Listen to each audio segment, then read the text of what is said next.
We've been talking in recent history videos about the history of the Thomas Jefferson's election as president, which really is historic. Some have called it the Second American Revolution, because it showed that the peaceful alternation of power from Federalists to Democrat Republicans, from Hamilton's supporters to Jefferson's, was possible and could happen in the United States, the crucial step for determining that this would be a democracy.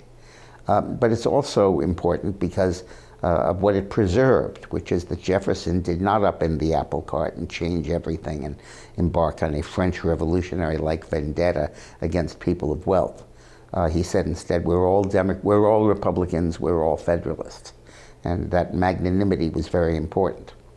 But the election was decided in a really, really bizarre way.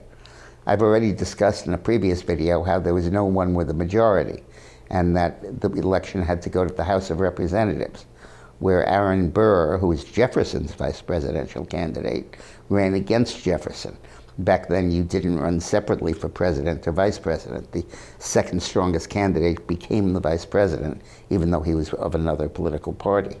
And we've talked about how the House of Representatives chose Jefferson largely on the strength of Hamilton, who was Jefferson's bitter enemy, opting for Jefferson over Burr, because at least he was honest. And that led to the duel where Hamilton was killed. But there's something more interesting that happened before that. Before the ballots were actually cast, Jefferson and Adams had run against each other in 1796, and Adams had just defeated Jefferson largely on the strength of his ability to carry New York State.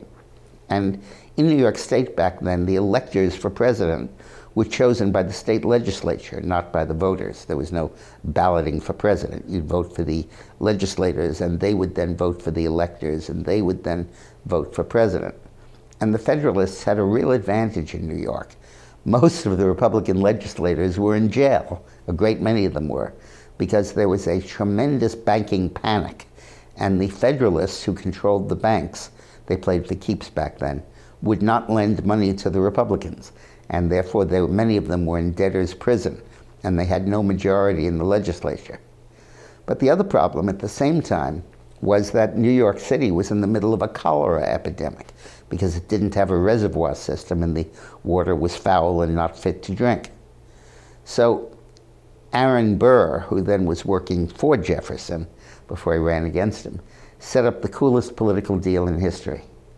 He went to the legislature and he said, let's vote funds for the Manhattan water system, which will be reservoirs throughout the state that'll feed water into New York. They're still there and they're still doing that. And then he said, if the authority has any money left over, it can constitute itself a bank and make loans. So the Republicans now had a bank that they could control. And they lent money to the legislators who were in jail, and they got out of jail, and they voted for Jefferson's electors. But to supervise this process, Burr created a new organization, or adopted a new one, called the Society of St. Tammany. And that became the beginning of Tammany Hall, where he worked on lining up the legislators, making sure they were loyal, getting voters to the polls to elect the legislators who would then vote Republican.